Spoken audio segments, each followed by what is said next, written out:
I say we all start moving our lips and pretend we're talking.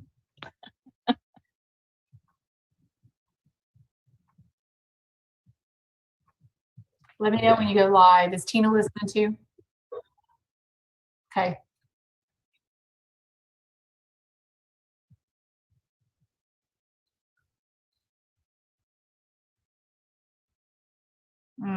Okay.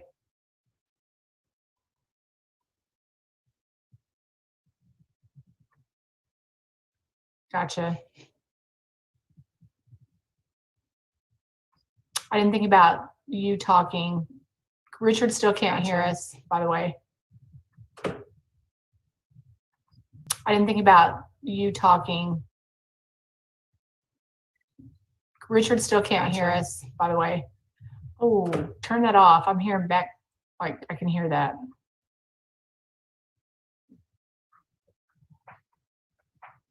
You're delayed by about 20 seconds, Sherry.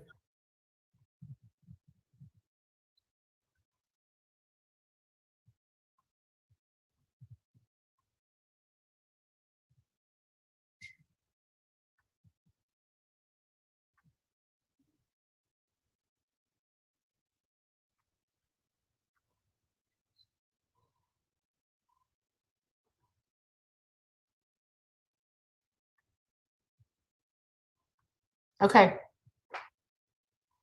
We're live. Okay. We have time.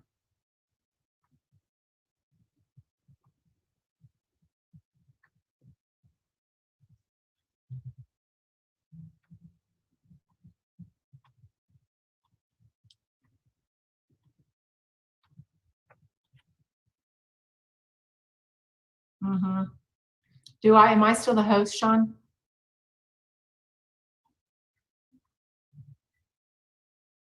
Okay. But hey, Sean, I'll have to turn over hosting to somebody else when if we go into executive, just FYI. Okay.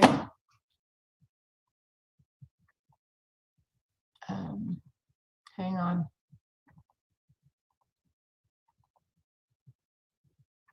Okay, are you in? I just made you host.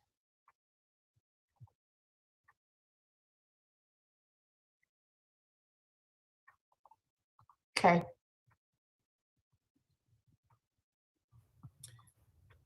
Okay. Oh gosh, you're reverberating.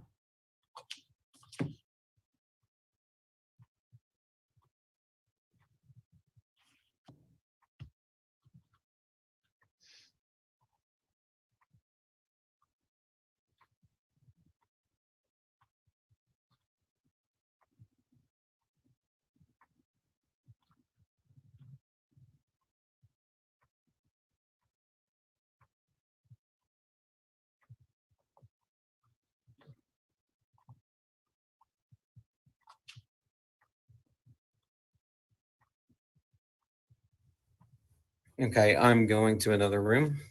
Okay. Tina says she can hear me. Nice.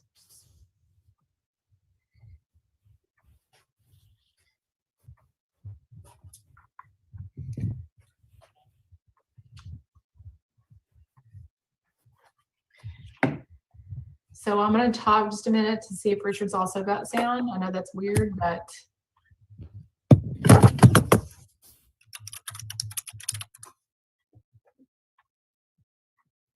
And Tina says she can hear me and everybody else.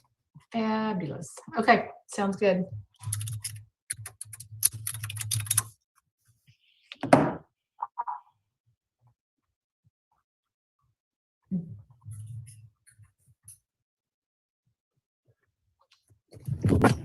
Hey, Sean, Rusty's here and waiting for you to let him in.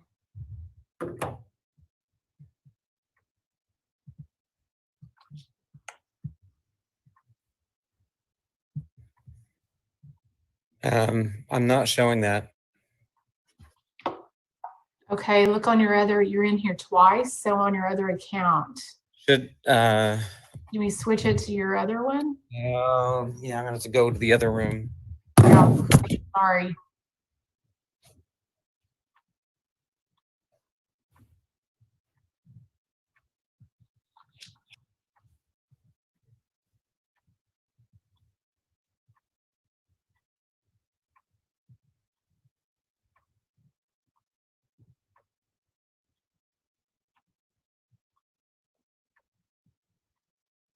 There's Rusty.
Hey, Sean, you might watch for Gary as well. I'm not seeing him in.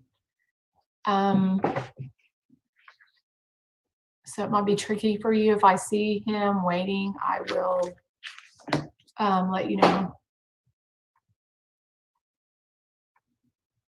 And it looks like Gary's entered the waiting room. Sean, are you hearing me? Yes, I'll go let him. Okay.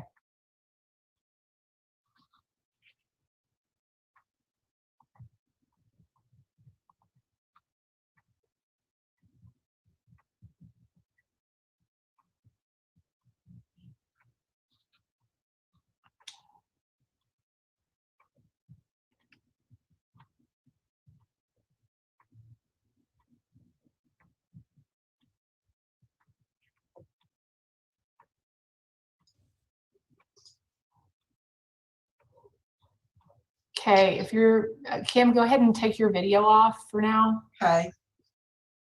Okay, Okay, perfect. okay, great. Thank you, Sherry. Uh-huh. And your audio too, if you don't mind. Certainly. Yeah.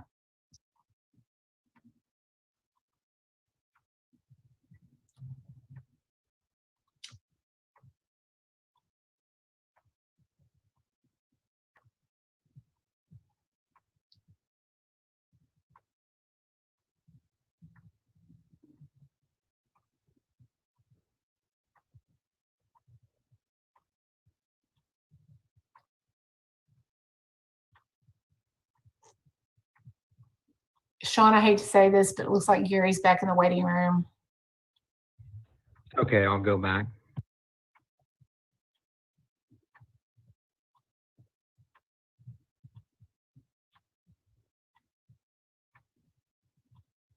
Hey, Sean, while you're in there, you might take the participant information down.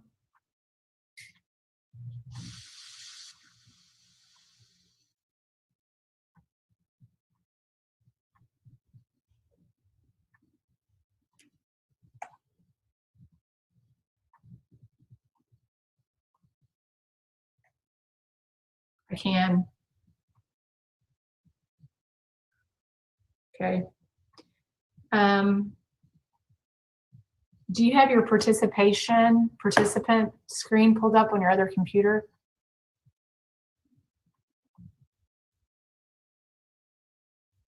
Okay. Gotcha. You might stop sharing your participant. Go ahead and close that box out, maybe. Sherry, do you want me to contact him? Oh, gotcha. Okay.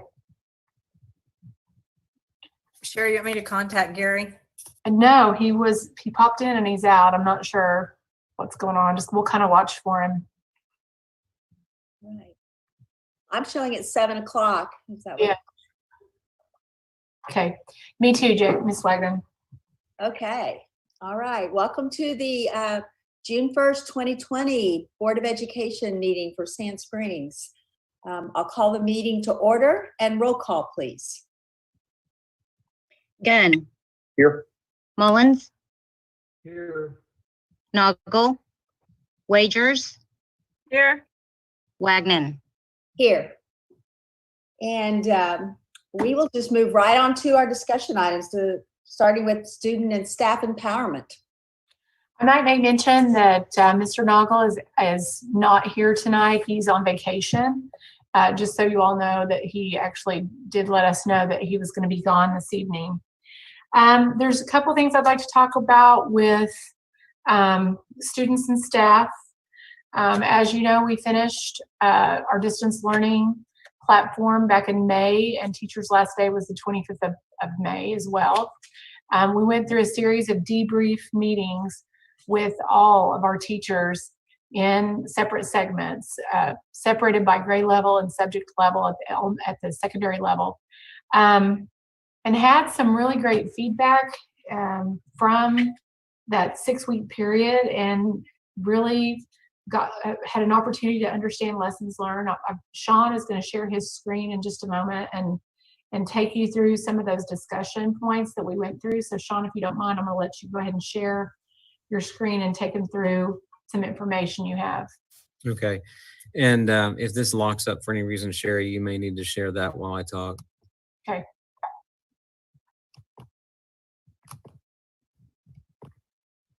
And so hopefully you guys can see my screen now. Yes. Okay. So at the end of the period of distance learning, we took a moment with each grade level and each subject level in the secondary classrooms to debrief and get feedback from teachers about a variety of different things. But prior to that, I gathered some information that I just thought it would be nice for Superintendent Durkee to mull over. And one of the things that we did is we pulled data from our Google console so that we could get an estimate of how much activity had changed when we went to a distance learning model. Because one of the first things that we did is we provided training to our teachers in Google Classroom and a variety of other tools that they would need for distance learning. So in looking at that, what I took a look at is what you're seeing here is a graphical representation of the number of Google Classroom classes that existed online prior to distance learning. You can see here there's a couple of dips. One is from winter break, one is from spring break. And then right about the time that we started distance learning, which was April 6th, we saw a spike in activity on Google Classroom. And that's exactly what we had expected to see with distance learning. So that was very pleasing to see. We also noticed some other data that we could gather from the field. We noticed that there was also an increase in Google Classroom posts. What you're looking at here, the blue line is posts that are created by teachers. Now, a post can be anything from an announcement posted by the teacher to an assignment that's posted by the teacher. And again, right around that April 6th mark, we saw a major spike in activity. And you also see a little red line down here. That is student activity, which we don't typically see a lot of student posts going out in the classroom. So that's why that number is really low, because most of the posts that students would put out there are just questions that they might have for the teacher. But it was very gratifying to see that spike in teacher posts on Google Classroom. And then the third thing that we were looking at is just how many documents that teachers were putting out on Google Classroom, ranging from Google Docs that they would provide for an assignment, to slideshows, but also PDFs and other files that they would be putting out there, like video content that they would use for instruction. And again, like I said, it's very pleasing to see that we saw that spike in activity, because that's exactly what we were expecting. Because up until this time, although many of our teachers had Google training in the classroom, making that rapid jump from one end of the spectrum of being a face-to-face teacher to the opposite end of the spectrum, being a fully online teacher, is a major change for a lot of our teachers. And so we're glad to see that level of activity change. Hey, Sean, can I ask a question real quick? It Absolutely. looks like each of these months is broken into like weeks, and there seems to be a spike on the first day of the week. Is that just on Mondays or something that they happen to do something then, or is that just when they're, I'm not sure I understand why So- every Monday is so much higher than the rest of them. Right. And that's a great question, because that is actually kind of normal, because what you can do is you can actually post and create your assignments ahead of time. So a lot of teachers were front loading their assignments probably on the weekends or at the beginning of the week.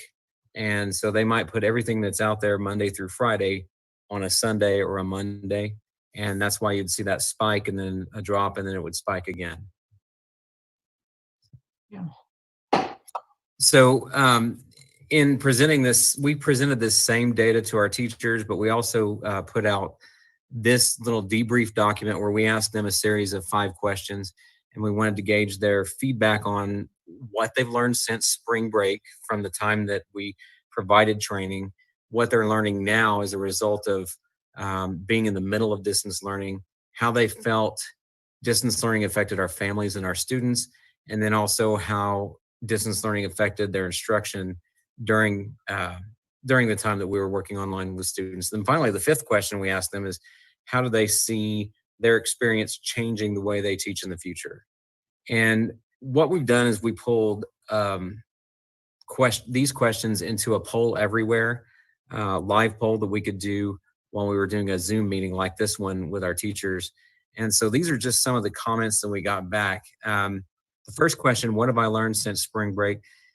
We got a lot of teachers that said that they had to learn to be flexible, and they were learning that the work that they had done along with their teammates, being the teachers that taught the same grade level or the same subject as them, they found that collaboration was even more important than it ever had been. And I think that the work that we've done over the past few years with professional learning communities actually helped that. Teachers also found that it's important to keep kids engaged. They got an idea of what it truly means to be essential. And what that statement there means is, what is truly essential? Out of all the standards that they cover in a course, there are specific standards that we look at as being essential standards. And those are the things that when we're teaching that foundational knowledge for a specific grade or subject, it's the things that the kids are going to need far into the future, even as adults. And so they really got a greater idea, a greater insight into what those standards were that were truly essential to teaching their courses. And some of that unfolded through distance learning.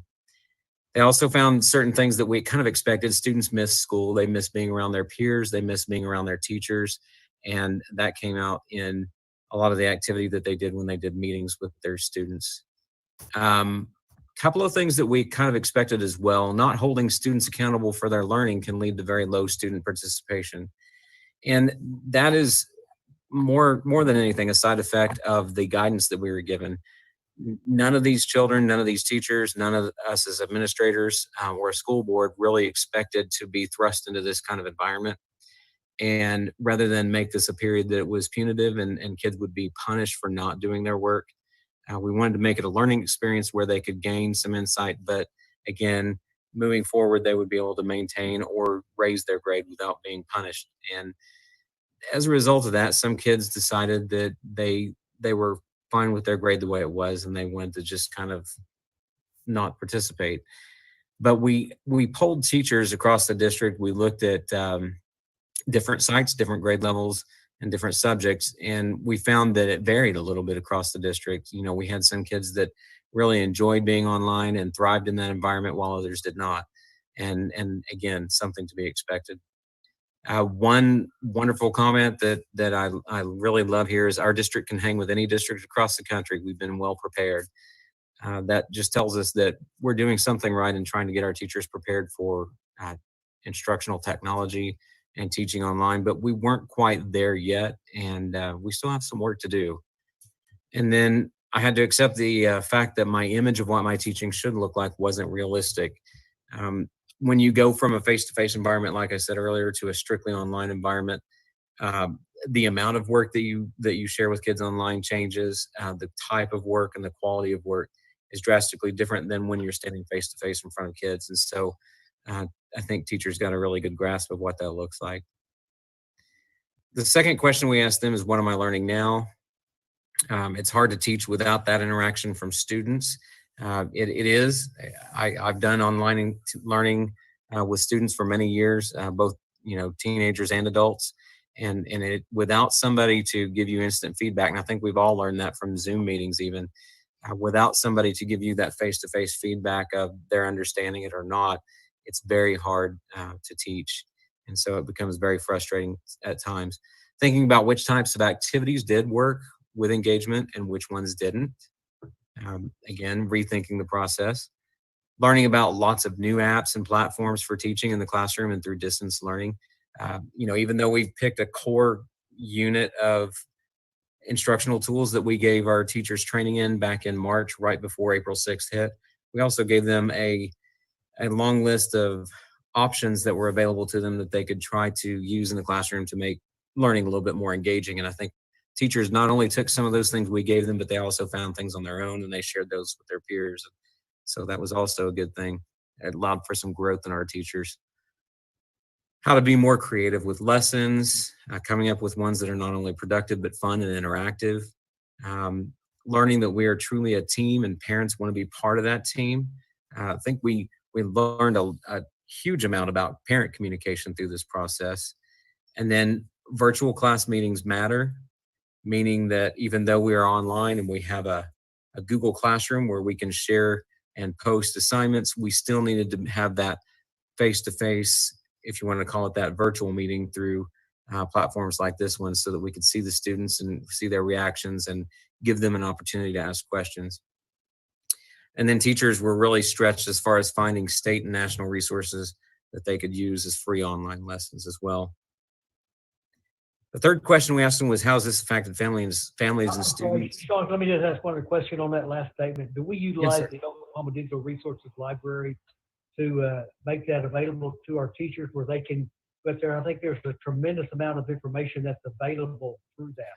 We directed them to the OKDLR that you're talking about, the distance learning resources. We also directed them to the state framework that applies the standards to their specific teaching goal, or their teaching role, excuse me, and several other things. There's just so much out there on the internet now, and what we really worked hard to do was direct them into the right places, because while there are a lot of resources out there, some are good and some are bad, and some are effective and some are not. And so, yeah, we did specifically try to hone in on those things that we knew were effective. So okay, and so those are the effective ones. And the reason I asked that question is I've had some people tell me that not just from Sand Springs, but my kids are running out of things to do, and they finish by 10 o'clock in the morning. And I said, hey, if you want to challenge them here, go to some of these particular sites. And the Oklahoma Digital Resource Library is the one I was always referring to. Are there other ones similar to that we found that are very successful that we can direct those high achievers to?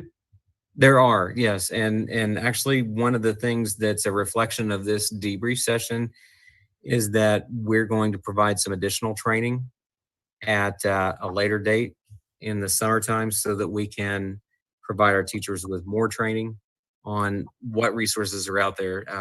For instance, we have some resources that we have access to through the OU K-20 Center. But yes, exactly.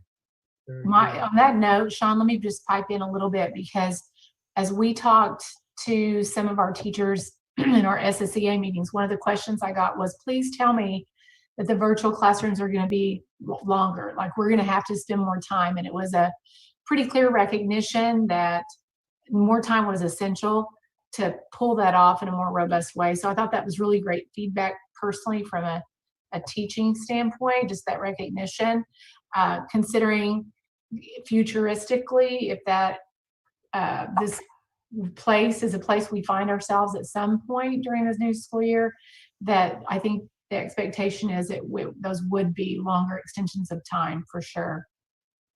And definitely, and also increase time throughout the week to work one-to-one with kids, not only, as individuals, but as groups. And one thing that we also have to take a look at too is the number of courses that students were interacting with at the secondary level also kind of played a factor in whether or not there was some boredom there. But definitely time spent online, time to administer learning and engagement tools to help them, help maintain their attention. So that next question, how has this affected families and students? Like I said, one of the reflections in the previous one was about parents being part of that team. But it's also opened up the eyes of parents that this is a new reality. That's one, again, that, I reflect back to that commercial that they run on TV about the woman who's 100 years old and she was born during the flu epidemic. She made it through that time, and she's saying we can make it through this one. But I don't think anyone really thought that we would be in this place where we are now, and we have had to look at the new reality of learning the way it can be if we're thrust in that environment. I think parents are seeing that as well. But teachers also noticed that parents were overwhelmed. Students and parents saw a lot of stress. We have a lot of kids that may have been working to support families during this time. It was a different shift, absolutely, in the dynamic of the family in the home. And so that puts some added stresses on the learning environment. But we also saw kids that thrived. Like I said earlier, this one says, the fourth one here says, my introverted students enjoyed online. I wouldn't be surprised if virtual classes increase next year. Having multiple students in the home to do distance learning was hard. I had that problem myself. I have 5 kids at home and two college students and 3 public school, and trying for them, all of them trying to be online at the same time was pretty overwhelming. If basic needs aren't being met, school really takes a back burner. Distance learning has negatively affected kids who have no parental support. But on the other hand, parents have developed a better understanding of their kids' weaknesses, both academically and focus related. I think this gave parents and students some one-on-one time to work together, and for parents to really understand where their students may need help, and that may have helped in the educational relationship between parent and student.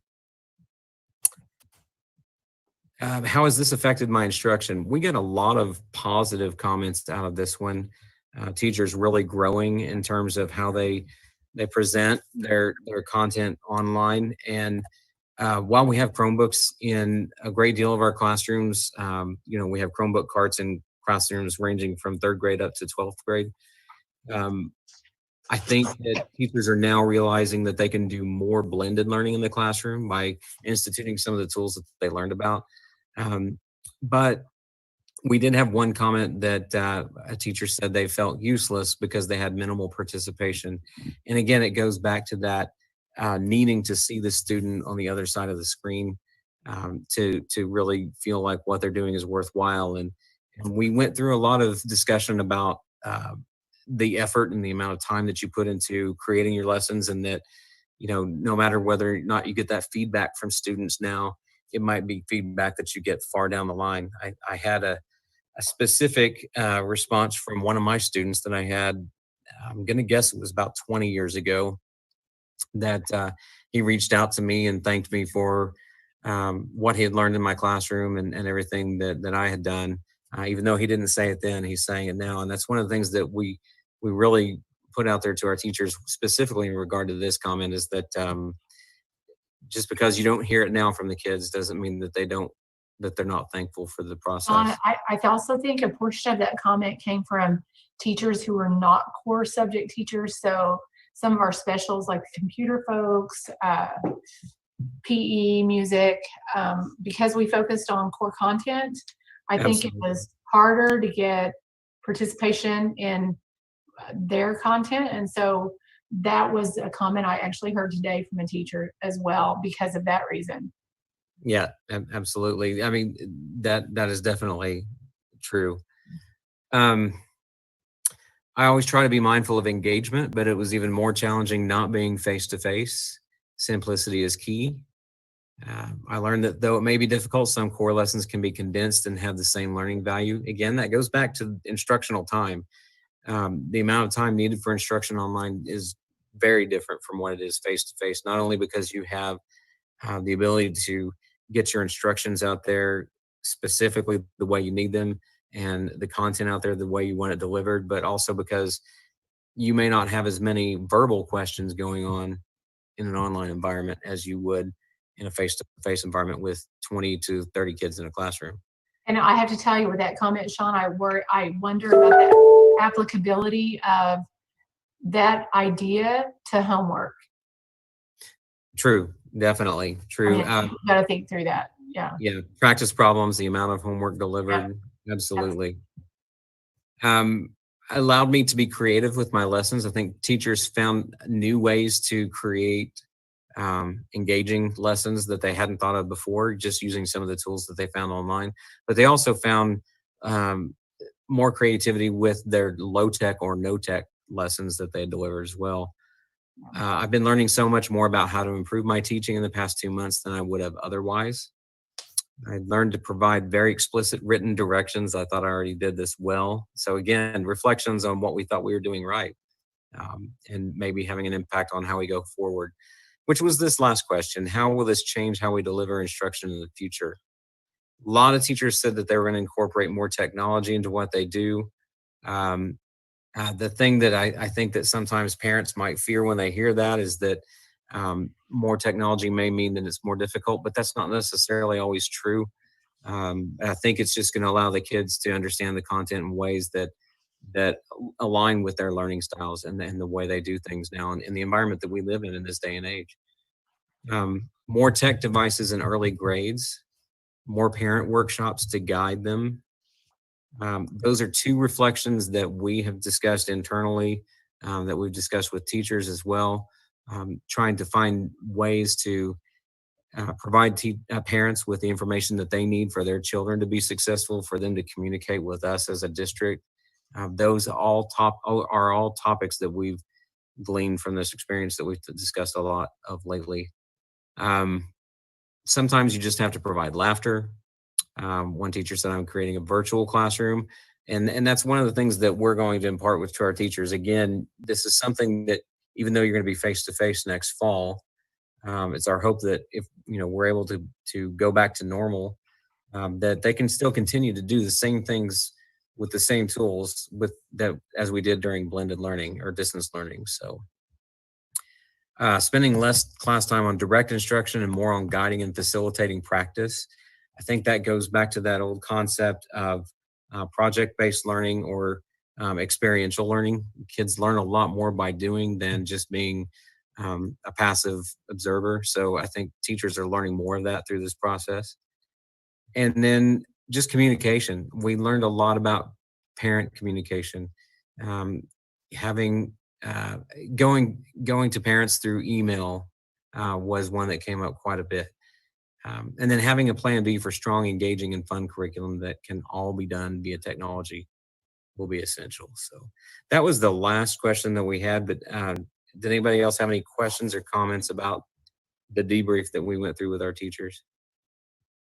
Did we have a challenge to make sure that every kid had access to the technology and the connection to the internet? Did we have to give out many things to do that, or did they have to just go to Starbucks and sign on and get to Starbucks or something? So a little bit of both, Mike. We had people that disengaged for a lot of reasons. I suspect lack of internet in their home was probably one of them. That's one of the things that we've assessed since we've been done is what are our technology needs. We're getting ready to move to an approach where we can outfit one-to-one with all kids grades 3 through 12, and are looking at ramping up our mobile devices, which are still a little hard to get, although we have more stock now than we did before. And so in thinking about the fall, we are learning more about data that we're acquiring regarding the virus and how it affects. And I'm not going to go on record saying we will start normally, but I really feel strongly that going into the fall semester, we're going to start normally and be able to do that. We had a meeting with the state interim epidemiologist today, who answered a lot of questions about reactions to an outbreak, a potential outbreak for the fall semester. And there's still more time. I mean, we have 8 weeks of summer left to make some real decisions, but the more I hear, the more positive I'm getting about our ability to maneuver through this crisis in a way that gets kids what they need. At the same time, we work to protect the public health and the health of our students. Right now, we're continuing. I think I shared earlier our guidance, our protocol for COVID for reentering employees.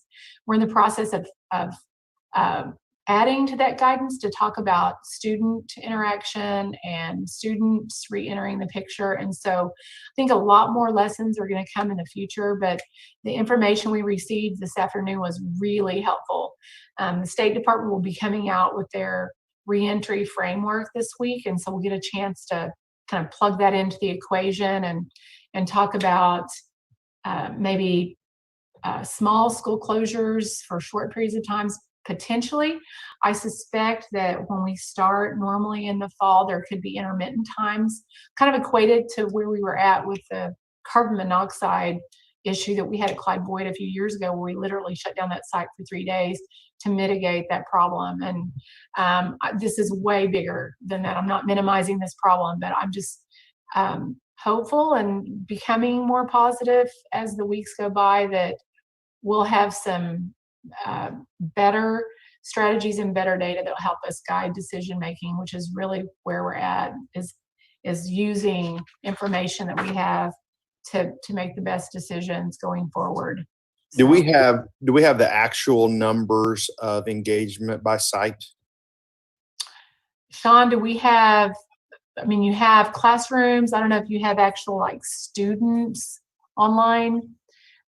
We have some rough percentages, but I don't know that you collected that data. We, like you said, we have rough percentages, but that's actually some data that we are unable to pull from Google Class or from the Google console. It requires an enterprise level access that we don't have, but we can definitely get as close to that as possible and try to get that data to you if it's something you'd like to look at. I'd be curious. I don't want to go through a ton to do that, but I would be curious. Yeah. One of the things that came up in conversations today, because I really do think there's going to be parents that are going to not want to send their kids back to school based on fear. When you look at, and I haven't had time none of us have had time to peel through all the parent comments and really go through the teacher ones as much as we are going to before our July professional development. But one thing, at least for me, that was extraordinarily clear is that teachers feel like face-to-face instruction is better. That the delivery of content and standards is much healthier if students are present, and kids, I think people are ready for their kids to be back in class as a general rule. I say that knowing full well that there are going to be folks that are going to be afraid to do that, and our intent is to offer that virtual option. So we're ramping up our virtual academy. We have space now at the old freshman center to have an offsite virtual academy for students that would provide a great amount of social distancing for people that are nervous about that, while at the same time we know offering that robust learning environment that our kids are going to have to stay quote unquote at grade level. And we know there's going to be some slide that we're going to have to mitigate when school starts. There is no doubt. So, the idea of stressing the importance of bringing kids back is really important, I think, to the education community to make sure that our kids are getting what they need to progress forward. So all of that in the mix. Will we look at those parent results in July in our meeting here? Yeah. Okay. Yeah, we have a lot of information and it's just kind of parsing it together. On top of all the health related information, we're also getting just flooded with, which all of it's good. It just takes some time to take our team through it. We'll meet with leadership in the morning and we're going to really start drilling down to the intricacies of reopening and how we keep kids safe to the extent that we can at school. With some strategies we know that work. So one of the big messages I took away today from the epidemiologist is really social distancing is kind of the idea that seems to be the one piece that mitigates it the most, obviously, because less contact, less exposure to it. But there are ways to put some things in place, some strategies in place to help with that. So I am feeling very hopeful. You know me, I have that tendency to go Pollyanna, so I can't help myself. But I think that as we learn more, it feels a lot less daunting as we move forward. So we will definitely keep you posted. We'll get that framework from the State Department of Ed. I'll be sharing that with all of you simultaneously via email so you can see what the State Department is putting out in guidance, and we'll also be posting that on our website as well. I'm going to shift, if no one has any more questions about that, into our graduation plan. I've emailed you all earlier. And I know Stan's on here kind of chomping at the bit to kind of go over what we talked about. I have shared, I believe, Bruce Dart's email regarding graduation ceremonies.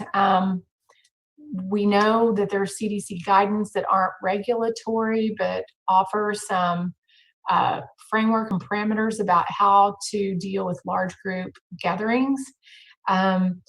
Still recommending kind of that cap of 250 people at an event, a large group event.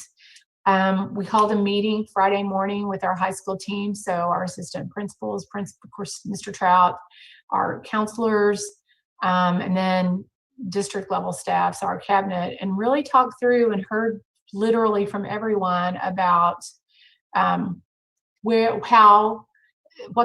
the best way is to celebrate our seniors. And we've come up with an alternate plan that I think basically have decided that we need to do for graduation still on the 27th. So I'm going to shift to Mr. Trout and let him unmute himself and kind of talk through the content of our meeting on Friday morning. Hi, can everybody hear me? Yes. Okay, well, first of all, I think I can speak for everyone, certainly at the high school, in saying that we are disappointed that we're not going to be able to hold graduation as usual. It's a tragic thing, and it's just one more thing. But having said that, I think that we've done a pretty good job of celebrating this class. I think Ms. Durkee actually made the point that I think we've celebrated them more than any other graduating class. We've done a lot of stuff, and it's been fun. It's been great. It's been really fun to see the kids in person. But based upon the Tulsa Health Department's guidance that they're still recommending that we hold within 250 people in mass gatherings, it's the only prudent call to just hold a modified graduation ceremony in smaller groups at the stadium and try to do that in such a way that keeps as many of the normal, quote unquote, traditional things that we do at graduation as possible, while still respecting social distancing and keeping our crowd size at a minimum. So I created a little plan and shared it with Ms. Durkee. It's got a diagram of the stadium and how we would do it, sort of the description of the logistics of how we would move people in and out and have them seated. The proposal is basically that we would have I would modify that to say 4 to 5 alphabetical groups of 50. I anticipate, just based upon recent experience of students who have opted out of graduation, plus the comments I've heard from students, just guessing by the seat of my pants, I think that we will be lucky to get more than 200 students who will participate in graduation. I particularly think, and I don't want to be negative, but I particularly think that once our public hears that it's not going to be at the Mabee Center and it's not going to be as it has been in the past, that we will have a fairly large number of students and families, unfortunately, who will just say, we're just going to sit this one out. And that's fine. And that's fine. But if we could do it in 5 groups of 50 or 4 groups of 50, it's a pretty easy deal, kind of doing the math that we would have roughly 50 graduates and 200 guests. We would limit guests to 4 guests per family. We ordered wristbands today that each family, we would distribute those at school over the 2 weeks previous to graduation. Each family would get 4 wristbands. They'd be color coded so that we would know which group was coming for which group of graduates.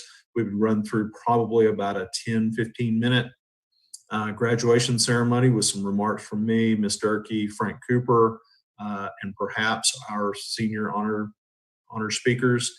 Hand out their diplomas alphabetically in a no contact way. We would have their diplomas pre-packaged in bags with their final transcripts so that they could just pick that up as they walk by in front of the stage. Well, we could have the photographer, as always, there to take their picture as they're across the stage. You, of course, as the board members, are just a beautiful part of graduation. We would love to have you there and have you sort of symbolically shake hands and congratulate the graduates as they go through. So that's kind of the gist of the plan. If any of you have any questions, I'd love to entertain those. Yeah. We wanted to talk about this publicly prior to, because any decision is tough.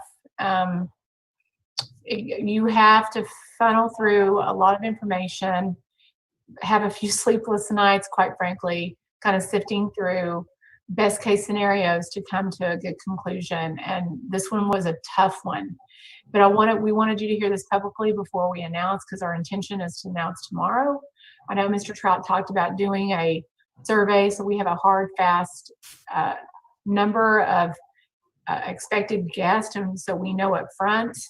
I spent a little bit of time talking to Chief Carter about making sure we had our resource officer present, not that it would be a problem, but just making sure that we have order. Because as you released one group, obviously you need to kind of mitigate the stands, make sure everything's ready for the next one. So, lingering would be hard for us to come up with 4 graduation ceremonies or 3 or 5 and still get that accomplished in the course of the 27th. So that's the idea, but I would love to hear feedback from you all.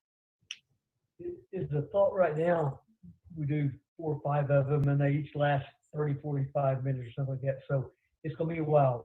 Morning time, midday, afternoon, evening. What's the thought on that? Because in the end of June, we can see temperatures in the high 80s, 90s. Yeah, I looked it up actually, Mike, just because I was curious about that very thing. The average temperature in Oklahoma, in Tulsa, Oklahoma on June 27th is 84 degrees. So it'll be warm. And I'm most concerned about my faculty being there the whole time in their caps and gowns, because the intrepid ones like Frank and some of the others who are fixtures at graduation, maybe even you guys, will be out there for multiple graduations in those gowns. So we're going to hope that this cool spring continues and it's not too awfully hot. It depends, honestly, on how many groups we have. I would love to start not in midday, obviously, but we're going to have to push it back further into the day if we have more groups. So that's something that we'll decide, and we'd love to hear your input about the timing of it. And of course, like we always did back in the days when we had graduation at the stadium, we're going to have to pray for no rain. No doubt. Right. Any other comments? I didn't want any surprises to happen before we announce tomorrow. Jackie, I see you've unmuted. I unmuted because I just want to say thank you, Mr. Trout. Thank you, Ms. Durkee. Thank your colleagues. This is not an easy decision. And heart-wrenching, and but we're gonna make it work, and it's all gonna be good. I mean, everything looks different now, but it's all gonna. And we may be surprised. We may be running 10 groups of 50. I don't know. We may have to start at 7 o'clock in the morning. There's a part of me that hopes so, and there's a part of me that hopes not. So Yeah, we'll true. see. But we will accommodate however many students want to walk across that stage in their cap and gown. We will accommodate that request, and we will make it happen. I hate to use the E word, but I do think it's kind of easy in terms of the logistics of it. The stadium is a great big facility, and we can use that to our advantage to spread people out, to spread the graduates out on the field in a kind of V formation, so that they are kind of facing their parents and also facing the stage at the same time. And I think it can be beautiful done right. So we'll do our best. I do too. I agree. I will tell you this, if when you generate an idea with this group of folks, they really they rise up to the task and they get it done. And so that's what happened Friday morning. Stan started a Google Doc and everyone had edit rights. And so then you see different colors of text with ideas being implemented. And so I have no doubt that these guys will pull it together effectively. So any other comments before we move on? I'll just share with what Jackie says. I appreciate your creativity and stuff like that, and the realistic approach that you're looking at it, because you're right, that they won't all show up. We have a hard time getting all of them to show up. When we do it, school's still going on. Yeah. And some of them are already off to jobs, off to the area, things like that. Yeah. And it's disappointing that we have to do this, but I mean, that's the way life is today. I appreciate that we do this here, and it'll be very special to all of them. The challenge, lots of challenges in it, but the logistics of getting the one group off for the next group to come on, and I know that we'll work that out. I like what you're doing. I appreciate that. Yeah. Well, thank you. And you know our group, they're huggers. So that is going to be a challenge to get everybody off out of the stadium without violating too many rules. Right. I think that was the biggest concern that Dr. Dard had as well, is that it is an emotional ceremony and you get caught up in the moment and you toss health and safety out the window potentially in that way. So we are going to maintain our relationship with ORU. We don't want to lose that valued spot that we have early May to go ahead and have a graduation for next year. But that's kind of the first trigger once, we had this conversation with you guys openly to go ahead and contact Tony Winters at ORU and work that out. So any other comments about graduation? This isn't really about graduation, but it's kind of relative in that I just happened to be walking by the high school when you did the King and Queen crowding, and the drum corps was out there. People who happened to just be driving by on Adams Road were honking horns. I think it really could turn quite a celebration if when people is driving by and honking, just because so many people want to share. Yeah, that's true. That is true. So I'm very hopeful that it's going to be fun and something to remember. It'll certainly be different. So thank you all very much. Mr. Trout, thank See you you. soon. Yep, welcome to stay. You're welcome to leave as well. So you have the power at your fingertips. The back porch looks really nice right now. I figured. Bye, y'all. Bye. Okay, so if we're ready to move on, I think that concludes student and teacher empowerment.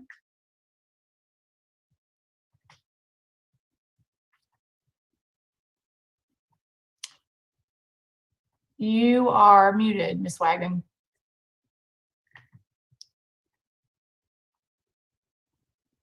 And you're still muted. There you go. Resource innovation, I think, is where we are. Well, so we can actually combine that with we are at facilities updating resource. The song and dance, you all are receiving the OSSBA emails, I'm sure, following, much like we are regarding state budget. It's quite a predicament. There is no doubt. We just had a new reflection from Fern and Florence today, as a matter of fact, that we didn't have time to add or send out, but it really reflects this year's revenue stream at the state level and kind of a prediction for the possibility of a revenue failure even in fiscal year 20 because we're under collecting. We knew that. We're handling it in not a way that we want to, but in a way that we must. Financial decisions are no longer easy, just like any decision we're navigating now is no longer easy. Even the simplest ones create quite a bit of navigation and consideration before you pull the trigger and decide anything. So again, we're going to be working with the budget that we have and navigate through that in the best way that we can. Nothing's changed since we talked last month about the absorption of positions that we know are vacated by teachers. I will say this, we are going back over the support contracts that were temporary, and we were able to reinstall 3 positions at Clyde Boyd Middle School based on a review of federal funding and expenditures thereof. So pretty excited about that. But definitely any resignation at this point is scrutinized, no doubt. But the other part that's been a little tricky is relying on enrollment numbers because you have 6 weeks out of school prior to the school year ending, and then it's really difficult to engage families to make sure that they're going through the registration process, which is necessary.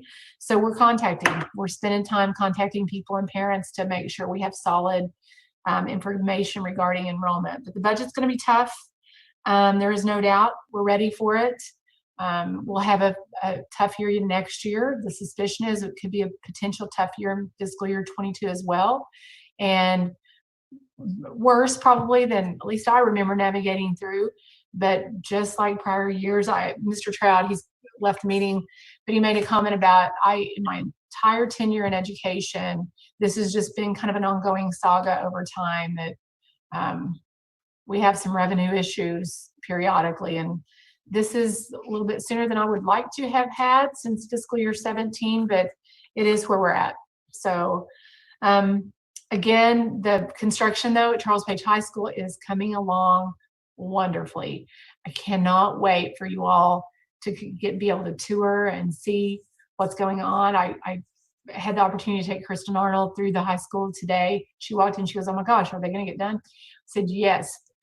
We ran into Liz, one of the architects, and she said, people always think that we get in this stage and the interior finishes, you think, oh my gosh, they're not ever getting it done. But they're laying tile, bathrooms are near completion.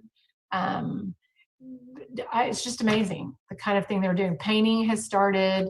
They're setting woodwork or the cabinetry for the classrooms. We're seeing, of course, the HVAC is on. I kind of said, I think it's too cold in here. We have to pay bills. But anyway, it's just starting to come together, which feels really good. So that's a good thing in light of everything else that we could focus on and get down in the dumps about. That is one piece that is a happy report for sure. So I think that's it for item number 3, unless you guys have questions. Any questions? All right, we'll move right along then. Okay. All Number right. 4, yeah, community. It's always fun to talk about community because I love talking about and bragging about our community. Christy Bouchard got a letter commending her for kind of orchestrating the donation of spray bottles. That sounds very simple, but if you've shopped and looking for things that aren't in great supply right now, it's kind of hard to find stuff. And so any commitment we can do to help others is really fun. In the same way, we also the receiver of things as well. One thing that we just got news about today was the Schusterman's second half of their donation for our STEM programmings will receive. It's actually at our foundation, ready to submit a check to Sand Springs Public Schools. As you know, that supports Project Lead the Way, and that's in the tune of $20,000. It's current money, which is nice. Huge shout out to Rusty Gunn. He steps up in a big way when there's need, always, for the community. You've probably seen him out and about doing all kinds of food distribution and ways to get people the things that they need. The latest one in reference to the school is a very generous donation for a total of $5,689.55 to our child nutrition department, really paying for the food that it costs to feed the kids. And they took care of 3 solid days, 3 Thursdays in a row. So again, Rusty and Church That Matters doing brilliant work for our community, and good night, it doesn't go unnoticed. I will say this, I've missed board awards, and we have a few that we need to be giving out. So I feel like when we get to meet face to face, maybe July, we're going to be running some people through, at least a few, trying to respect crowds, but we need some people that need to be recognized, or we need to have some recognitions for people that are so deserving. So Rusty, again, personally, thank you for doing that. Thank you. I agree with that, Rusty. Thank you. You guys do a tremendous things for schools and the community. And by the other day, you're passing out produce for people to drive by. So way to go, dude. We appreciate what you're doing. Yeah, there's no doubt. It's noticed, and sometimes that work is thankless, and you're helping a lot of people. That is for sure. So really, the next part about community and communication is really keeping our people informed of next steps. We will be very conscientious of the messaging we put out. We want to be informational, factual, intentional about the things we're communicating to our families. Our latest piece of communication for social media was based on OSSAA opening up through the rules that they had in place pre-COVID, the idea of athletics opening up. So our Tulsa area group met about a week ago and came up with a unified plan in the name of fairness for athletes to begin engaging in preparation for fall sports. So we brought coaches back in this week for professional development and training, making sure our facilities are up to speed in regard to sanitization of the weight room, because what's going to happen next is our athletes are going to be brought back in small groups to participate in strength and conditioning. So regardless of opinions, that's what the hand that we've been dealt. What we're finding is a lot of the guidance is exactly that. It's guidance and it's not regulatory. So as you know, we're in phase 3 in Oklahoma, and Governor Stitt has opened up broadly the ability to do business. And so that's the condition we're in, and we are being provided guidance with a lot of local control. And so I'm thankful for our community, Tulsa regional partners. I feel like they're partners, our education community, that kind of lock elbows and help each other out and make determinations for the what, when, where, why of reopening. And so that's where we landed as a Tulsa group. Hopefully to have respect for our athletes that really do compete and are interested in performance and competition. So any question about that particular piece? Did we get buy-in from all of the local districts and stuff and that? Yeah. Mm-hmm. We have a pretty strong TCASA group, and the day we met, several groups, including Claremore, Collinsville, even some of the smaller Tulsa regional areas are involved in our Tulsa area consortium, the Council of Administrators, and that work flows pretty well. I think the idea is you keep students in the forefront, make that the goal. I think people get really competitive in nature for sure, but also understand that we are talking about students and kids. So, and we're all in it for the right reasons, for sure. So I will be sending out some notes from our state epidemiologist meeting today. I haven't had time to put those in format for you all, but you'll be getting what we heard today in reference to the reopening. So that's kind of a new piece of information that I'll be sharing soon. So any question about health and kind of breached into health and safety, but a lot of that's going into the OSSAA information and guiding the practices for re-entering into the school year for next year. And there's quite a bit of information out there that we're piecing together. Any questions, comments? Guess we're ready to move on to the consent agenda. Yes, two items I want to bring to your attention that are maybe a little bit different. And item number 19, I just wanted you to see it. This is approval of technology quotes made by recommendation of our informational technology director, Tina Moses. And these are bond-supported items that will take us into display screens for the second phase that we have entered this year for 3rd through 5th graders, as well as Chromebook purchases for supplying our students so that we're able to do 1-to-1, 3 through 5, or 3 through 12.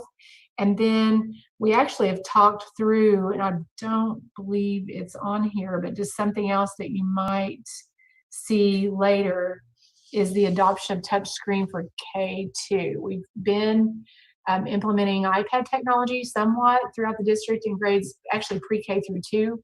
And we were looking for a device that was a little bit more cost effective that also can provide that mechanism touchscreen for our littles. But I'm not seeing that as a proposal. You might see that next month. So lots of technology purchases for sure, supported by our bond funds. Again, thankful to the community for voting positively so that we can make that happen for the district. Number 20 is a Title III agreement. This isn't new. We've always been in a cooperative agreement with other districts, but it's not something you see very often. But basically, we're the fiscal for Title III funding for our consortium. So we handle the budgeting, we handle the purchasing, and then we collect the funds from the State Department through Title III. It's a federal program. So those are two that are a little bit more unique in our consent agenda. So Superintendent, that grades 3 through 5 with the Chromebooks, that would get us to where, and we hope this doesn't happen, but if we have to repeat what we did last few months, then we could supply a device to everybody 3 through 12. Every student. Do the thing. Okay. Yeah. We had did some predictory information with grades pre-K through 2. That was a little bit of a discussion with our technology team in terms of what device would be more appropriate. And that's kind of where we ended with that touch technology for them. It won't be 1-to-1 for pre-K through 2, but we also did, as you know, a survey of technology capacity with our people.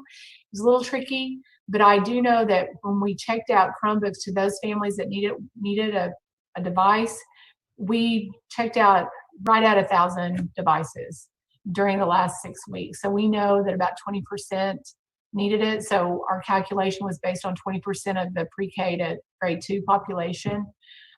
So we're trying to think ahead in regard to capturing what our kids need in case we end up in this model again. So good question. Have we looked at providing them also, if we had to, and again, I hope we don't do this, but a hotspot or something like that in case they don't have internet access? Yeah, I wish Ms. Moses was on, and Sean, you may be able to answer that. We have been able to purchase, oh my goodness, I can't recollect. Sean, do you remember how many we have in stock now? I want to say that we have somewhere close to 60 right now. Some of those were previously used for the virtual academy, but we purchased more. And she's in the process of still getting quotes for more of those. But the problem that we run into is the supply and demand issue that has come up with almost everything related to distance learning. So you just texted me and said 65. There are 65. I knew she was listening. Good She's for you. listening. Yeah. So we're working to get that increased by more. The other thought that we've kind of kicked around is buzz hotspots. There's a little bit of angst about doing that, honestly, but we know we need to beef that up. I will say this, one of the conversations we had was with Mr. Roeder in respect to how many hotspots were checked out to families that are actually partaking in our virtual learning platform, and it was a pretty small number. They all have a device, but they don't all need hotspots. So my assumption is either they have that capacity at home or they're figuring it out via Starbucks or or coming to the school and logging on or at our site. So we do have a little bit of a gauge about the need for it. And definitely we know we need to amp that up. So again, we're on the hunt to get technology for sure. And she texted as well and said 5% of virtual kids, is what she Okay. said. So out of 300 virtual kids we have, 5% is 15, if I did the math right. So it's pretty small percentage. There's kind of this, we were trying to do our best to estimate, educated guess, and it is a little bit of a guess at this point regarding how many we would need, but a lot of it is supply and demand. And I know that Ms. Moses was worried about getting those in, even the Chromebook technology in before school started because there was such a back order with those devices. So, and it's just the nature of where we are, not just in Oklahoma, but as a nation. So it kind of feels like hand sanitizer. I'm joking a little bit. It's almost to that extent, definitely. Yeah, it's true. Not toilet paper, but hand sanitizer. So anyway, not to tease about it. It's not funny. It's just, it feels like that. Yeah. Madam Chairman, I make a motion that we approve the consent agenda items as listed. I will second. I have a motion and a second. Vote, please.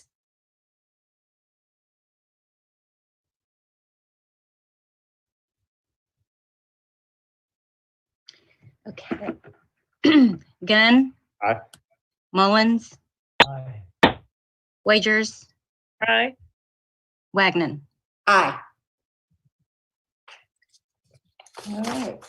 Move on to our action items.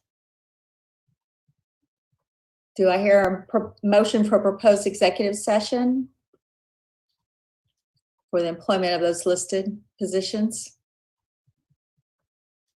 Okay, no motion. Do I have a motion for proposed employment of those recommended individuals and positions? Chair, I'll make a motion that we approve the employment of the individuals listed. I will second. I have a motion and a second. Vote, please. Gunn, Aye. Mullins, Aye. Wagers, Aye. Wagner. Aye. All right, item number 23. This is, as you know, the land, the Twin Cities property. We have a lease agreement between ourselves and Olivet Baptist Church, which is the church that's right next door. They utilize that field and for nominal fee, and then they care for the property. And by the way, do a really good job keeping it looking good and well kept. So I make a motion to approve item number 23 for the lease agreement with Olivet. I'll second that motion. I have a motion and a second. Vote, please. Gunn, Aye. Mullins, Mullins, Mullins, Aye. I don't know if I'm on mute or not. Wagers, Aye. Wagner. Aye. Okay. Moving on to item number 24, proposed budget. All right, I guess this is my time. All right, I will try not to bore everybody to death. Very quickly before I start putting the budget up on the screen, I want to make sure that you all understand that when we started this process on this budget, we were in a completely different environment than when we ended this process on this budget. It went through so many iterations I can't even begin to describe because of what was going on with the finances in the state of Oklahoma. It's been it's not even a roller coaster. It's the top of the hill and we just headed straight to the bottom. So with that said, I put together a budget that I thought was, at the time, I felt fairly comfortable with. I'm not sure now. So what I will tell you is the same thing I've told you every year is this budget gives us the ability to appropriate in a manner which I feel comfortable with, but Sherry Durkee and I will continue to monitor on a weekly basis through weekly forecasting that I do and run the district that way. We find that works much better than a budget that was produced months prior to help us run a school district going forward. So with that said, though, I'm going to pull over and share on screen the budget that I have. If you'll bear with me 1 second, I'll try to do this and not mess it up. I haven't done this very many times yet, so. All right. Did that work? Does everybody see the first page of the budget? Yes. Oh, excellent. Okay, I didn't mess it up. Sean, you did a great job teaching me. All right, so the first few pages are just the front page of the budget, and then basically table of contents on page 3. 4 is the letter that needs to be signed by Ms. Wagner approving, and then Sherry Dirk on the next page. Page number, let me flip through here. 6 is the basically a synopsis page for what's going to be shown through the rest of the budget. So I'm going to go on to page 7, which is where the meat and the potatoes start happening. That's the general fund budget for Fund 11. Sorry, I'm stuttering here. Which gives the 3 columns, which the column on the right is the one that everybody's generally interested in. With that said, when I built this 2 months ago, we thought the world was, or a little more than 2 months ago, we thought the world was grand and wonderful, and we were going to receive about the same amount of money, or that's what we had. And then, lo and behold, along came COVID in March, and our world changed, as Sherry said. Bert, if you've read any of Vernon Florence's stuff, him and I are in complete agreement. We both watch the oil and gas industry. As you all know, my wife's in the oil and gas industry, and it is brutal right now. And I'm watching what's going on in the state of Oklahoma with the various businesses, and it's not good. So, with that said, the direction that the state has given us, if you look on state sources of revenue, I want you to kind of understand 3210 foundation and salary incentive aid, that's basically state aid. You'll see that the second revised budget last year was 18.8, almost 18.9 million. This year I'm budgeting 17.6 million.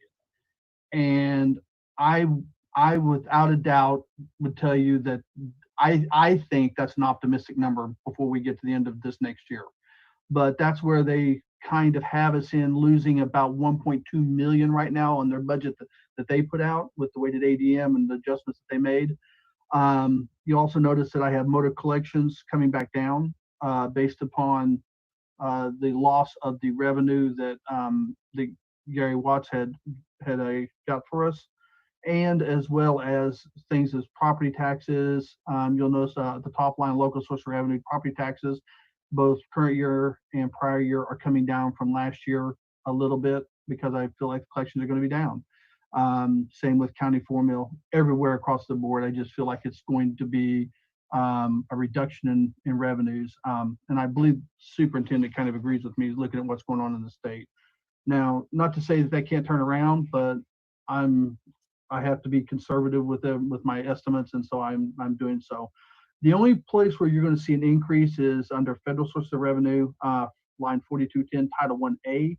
And the reason why is because that is where the CARES Act fund money is coming in, and it's a little in excess of about 750,000 approximately, and so that's where that money will come into play on the revenue budget. Okay, so that's the reason why you see that.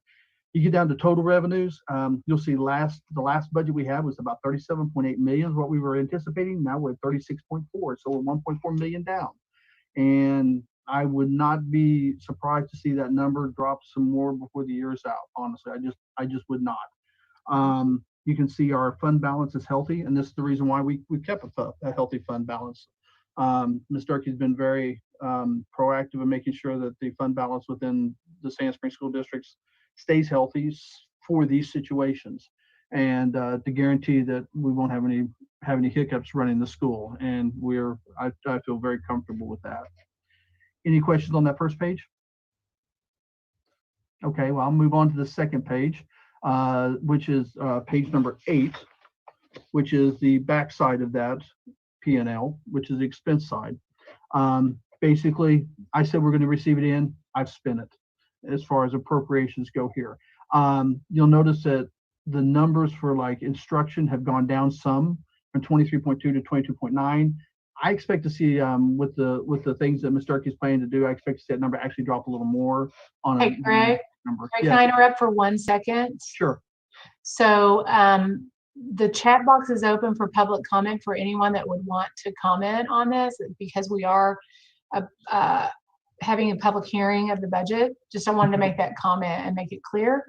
They Okay. could also call in to a number, and I'm just going to give you, say this online, it's 918-946-4429 to make sure people know that they can comment.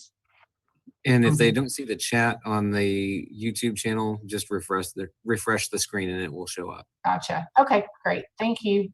I'm Okay. sorry, good. Greg, interrupt. No problem. And Sherry and Jackie, one thing we ought to do, I just haven't had the YouTube thing on, and this is about 3 minutes behind. So we might want to just be conscious of that if somebody wants to call in or ask a question or something. Maybe way far ahead of them when they Yeah. actually. Okay. Good point. So before we take a vote, if there's a 20-second lapse in time. So good point, Mr. Mullins. We'll hesitate if you don't mind. Okay. Are you ready for me to continue? Yes, Greg. Okay, no problem. I didn't want to walk on anybody there. Sorry. All right. So the expenditures are basically set up to expend the money that I feel was going to come in. Of course, we're going to manage that on an ongoing basis, and we're looking at that right now for next year. So I wouldn't anticipate us even meeting those numbers next year. More than likely, we will be looking to par that number down some in anticipation of the losses that are coming our way and in all areas. So, but as you can see, it's just basically a 1-for-1. Any questions on the expenditure side? Okay. The next page is just the co-op page. It's for Fund 12. Our co-op generally operates with Anderson and Sherry, help me. I'm drawing a blank. Anderson and oh my goodness. Prue. Thank you. Prue Rockets. Yes, Anderson and Prue. And it's basically stayed fairly stable throughout the years. They flow through their money to us and for our co-op fund, and then we service their kids. It's if you notice, our fund balance stays around. We keep it around 30 to 35,000. We try to keep it there. It fluctuates back and forth a little bit each year, but that's kind of generally been the idea, is to keep that balance about there to make sure we have a little extra money to cover any additional expenses that might come up. And I manage that on a yearly basis, and that's the way the budget's set up. It's a fairly standard little budget on it. The next page, page 10, is the building fund, Fund 21. This fund has been it's been kind of a nice fund for us. Ms. Durkee plans to use a little more of this going forward.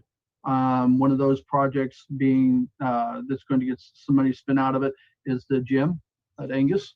And so that's the reason why you see the revenues coming in at for the year about almost $1 million. And then the fund balance staying about the same, anticipate about 3.5, because we anticipate having spent some of the money coming in, but not any of the money that we've been saving.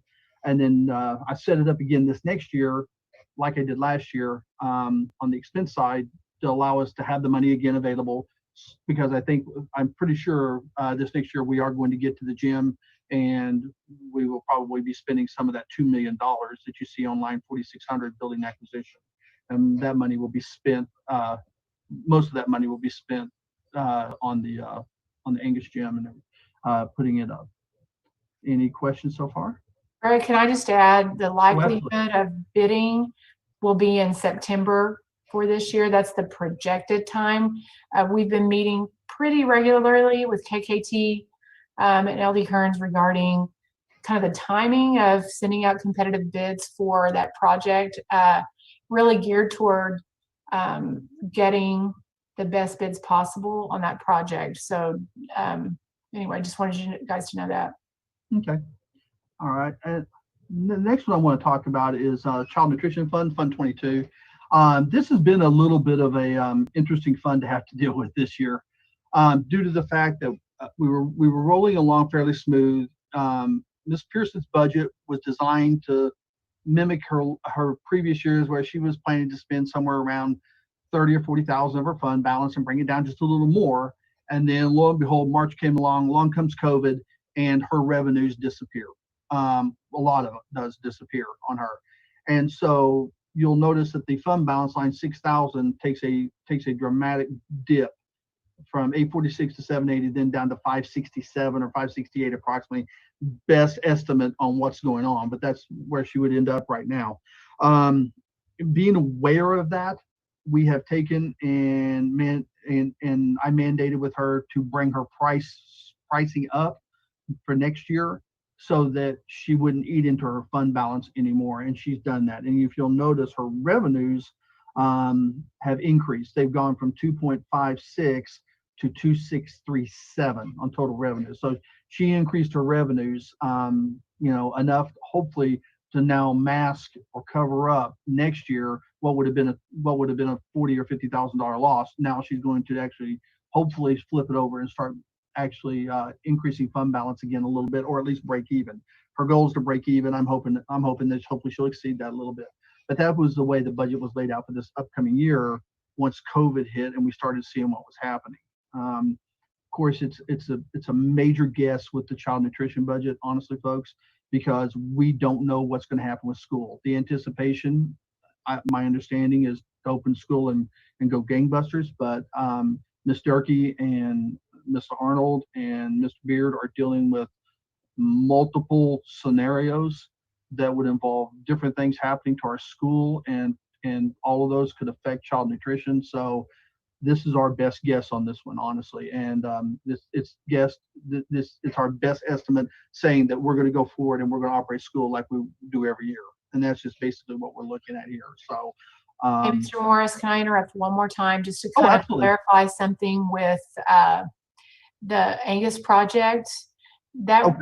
part of that project will be supported with bond funds, no doubt, but the bond funds that we have aren't enough to cover the total cost, which is one of the reasons we've allocated some building fund to complete that project.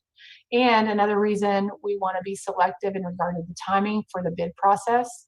So I just wanted to clarify that. We had a comment and I wanted to make sure we were clear. Good point. Yeah. All right. Any questions on the child nutrition and where we tried to do with that?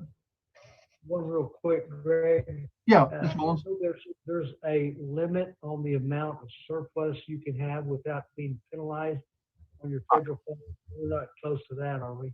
No, she's nowhere near close, especially after this year. This year we're going to be as you can see, we're going to be dragging her fund balance down. She wasn't.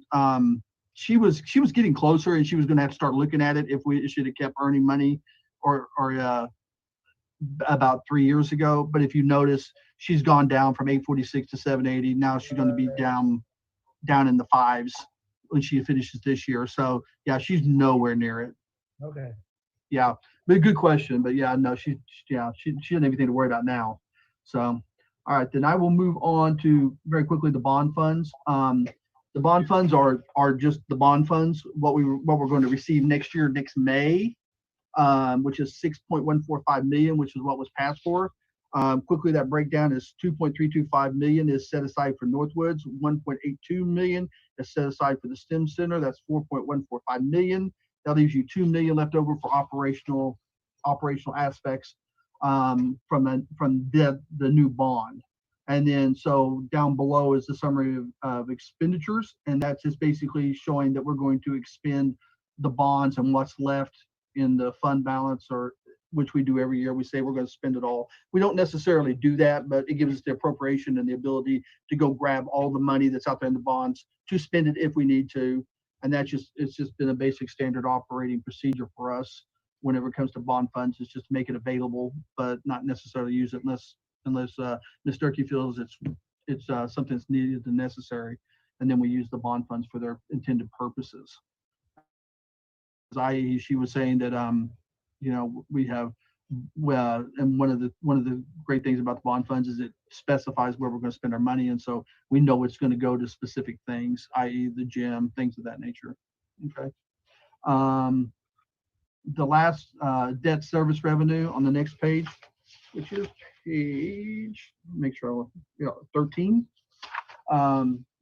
number 41, our debt service fund 41. It is what it is. It's just basically your taxes coming in and then the bonds that I have to pay.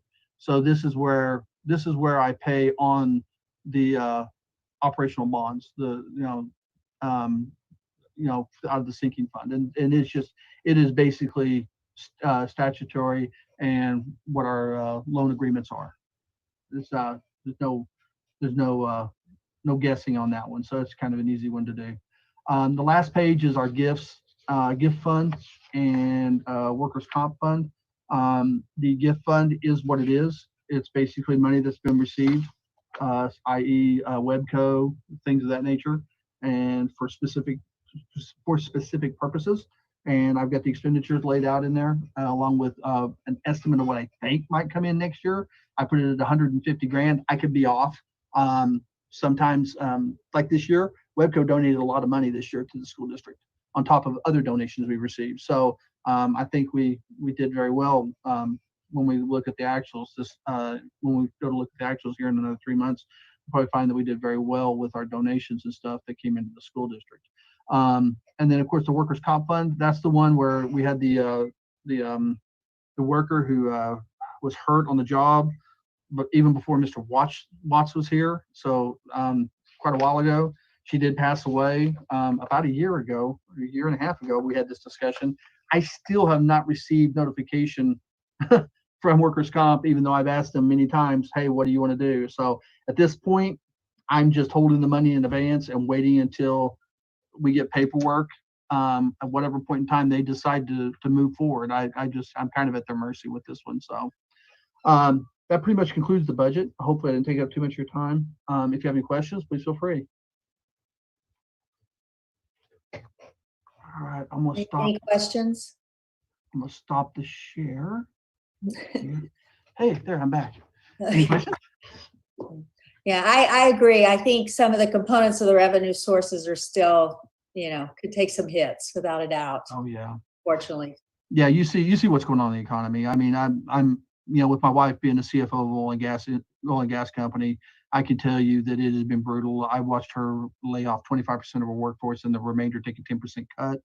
I know 3 of her friends who are executives at companies that have lost their jobs because they're merging or their investors are downright shutting them down. I know people that are working in the oil and pipeline industry that are losing their jobs. They're just being sent home. They're back in my hometown of Yale. They have no jobs. So it's pretty brutal. So I'm hoping it turns around. But as I've always said, there's about a 6 to 9 month lag for the money to either stop and hit us. And it seems like it's like about a 3 to 6 month lag for it to stop. But to get it ramped back up, even if the economy does start going gangbusters, let's say, because this is a forced recession, not a regular recession. So let's say the economy does turn around.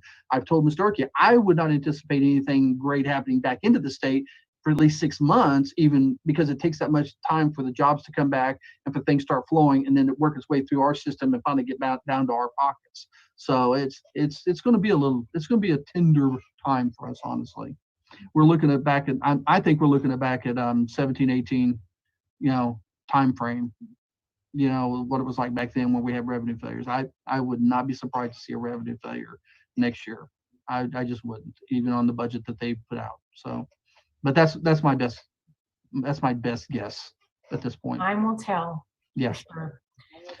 Any questions? Feel free to answer. Any other questions or comments? Thank you, Mr. Morris. I appreciate it. So Jackie, in the delay, as we pause, we're going to declare that, this was open comment under item 24 in the minutes. And so we'll be voting to approve item 24 and opening public comment in item 24. But we'll wait just a few minutes or a few seconds.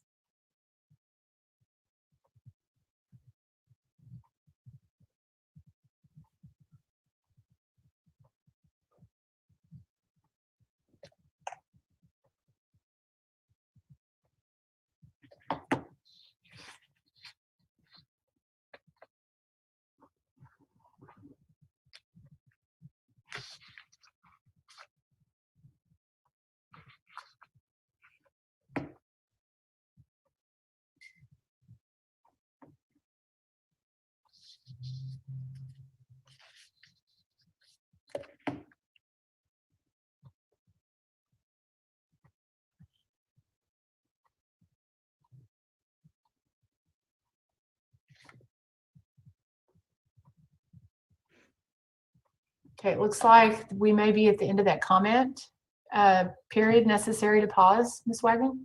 Okay, do they have any comments that need to be addressed?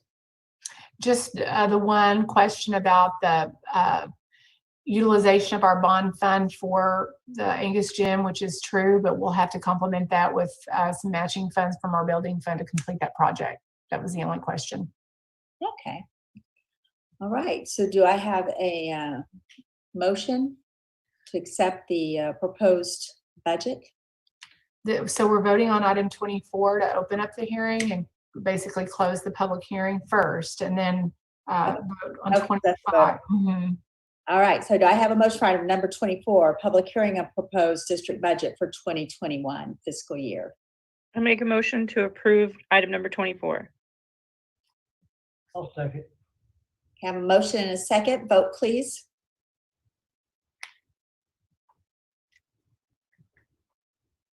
Gunn, Aye. Mullins, Aye. Wagers, Aye. Wagner, Aye. Right. Now, number 25, the proposed approval of the budget for the 2021 fiscal year. I make a motion to approve item number 25, proposed approval of budget 2020-21 fiscal year. I'll second that motion. Have a motion and a second. Vote, please. Gunn, Aye. Mullins, Aye. Wagers, Aye. Wagner, Aye. All right. Moving on to item number 26. So this is our E-rate filing for the 2021 school year. Of course, you know that funding helps us support our infrastructure for all things technology. This is one that we put on as an action item every year, but it's certainly something we file for support every year. Madam Chairman, I make a motion, we approve the E-rate funding item number 26 on the agenda. I'll second. Have a motion and a second. Vote, please. Gunn, Aye. Mullins, Aye. Wagers, Aye. Wagner. Aye. Okay, item number 27. Again, this is a vote that we take every year, but we also put it on action items just for clarity, and it's allows myself to act as the purchasing agent for school funding, so we can basically do business. Any questions, comments? All right, do you have a motion? I'll make a motion to approve item number 27 to approve Ms. Durkee as purchasing agent. Do I have a second? Okay, I have a motion and a second. Vote, please. I'm sorry, who said that? Who did the second? Mike, Mr. Okay. Mullins.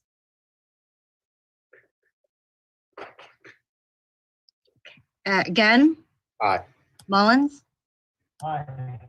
Wagers, Aye. Wagner. Aye. Okay, item number 28. So this would be our OSIG agreement for insurance. In all transparency, we did get a rate increase this year. Insurance is one of those necessary expenditures. Just kind of to update you, we have a little hail damage on our roofs. And so since I've been serving as superintendent of schools, this will be the first claim that we've made under our OSIG insurance agreement. But again, necessary for sure and required for the purpose of making sure our facilities stay manageable. And so the OSIG is our preferred provider. Chairman, I make a motion, we approve the insurance agreement with the OSIG group for the next year. Second. I'll I have a motion and a second. Vote, please. Gunn, Aye. Mullins, Aye. Wagers, Aye. Wagner, Aye. Okay, item number 29, the workman's comp insurance renewal. Again, this is one that we approve every year for our workers' compensation insurance. Oklahoma School Assurance Group, a little confusing, but different organization is who we use consistently for this purpose. I make a motion to approve item number 29. Second. Okay. Have a motion and a second. Vote please. Gunn, Aye. Mullins, Aye. Wagers, Aye. Wagner, Aye.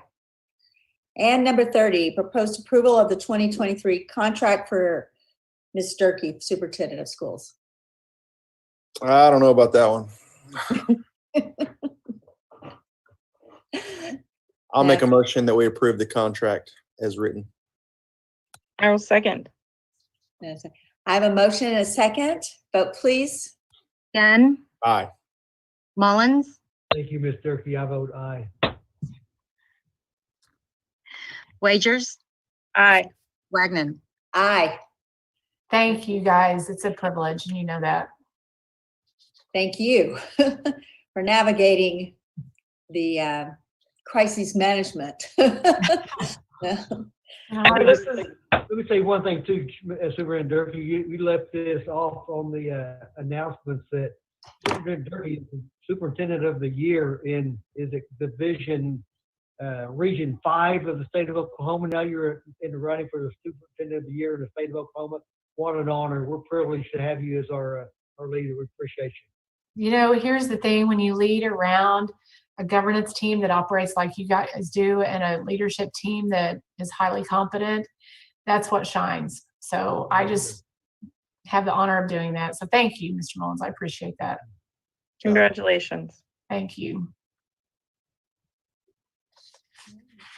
Are there any announcements? No, not any more than we just made. All right. I will make a motion that we adjourn.